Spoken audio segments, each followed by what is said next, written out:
Bienvenue sur Grand Papier, le podcast qui vous invite à cheminer dans le monde des livres rares à travers des histoires intrigantes, des enquêtes et des récits imaginaires. Épisode 2, Bibliophiles et faussaires.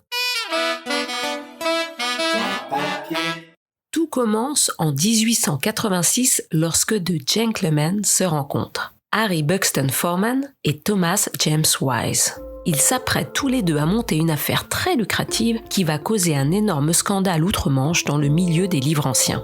Harry Buxton Forman est libraire et haut fonctionnaire des postes britanniques. C'est aussi un érudit et spécialiste reconnu de grands poètes romantiques anglais.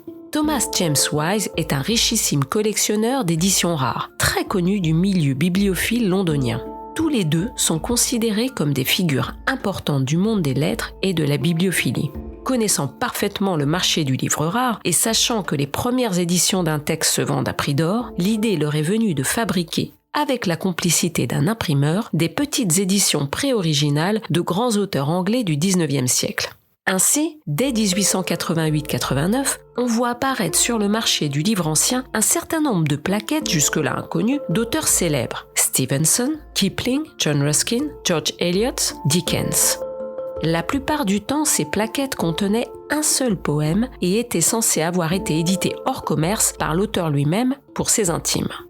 Au-delà de l'escroquerie, ce fut une idée de génie.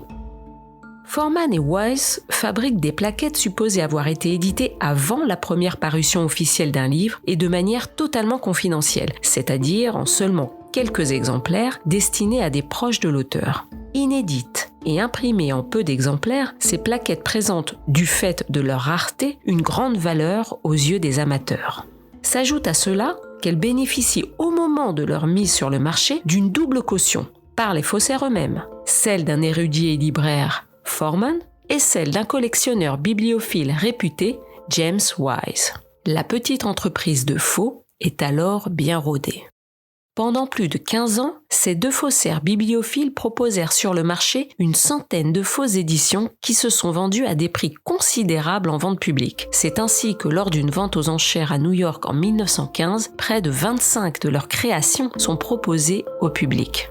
Mais l'apparition de ces fausses plaquettes, un peu trop inattendues, parut suspecte à deux scrupuleux libraires, John Carter et Graham Pollard, qui se livrèrent à une enquête minutieuse digne des meilleures enquêtes de Sherlock Holmes.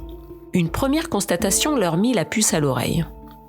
Ces plaquettes, destinées à des intimes de l'auteur, n'avaient jamais de dédicace. Forts de leur intuition, Carter et Pollard travaillèrent avec méthode et réussirent à mettre en évidence le trucage des deux faussaires. Leur enquête s'appuie sur la chronologie de l'apparition des plaquettes sur le marché et la collation des textes, mais pas seulement. Ils réalisent une analyse chimique des papiers utilisés et procèdent à l'étude scientifique des caractères d'imprimerie et des ornements typographiques qui décoraient les couvertures des plaquettes. Nos deux libraires ont pu ainsi mettre à jour de multiples anachronismes et dévoiler l'astucieuse supercherie. Leur enquête est publiée dans un livre qui paraît en 1934 et plonge dans la consternation un certain nombre d'amateurs et de collectionneurs.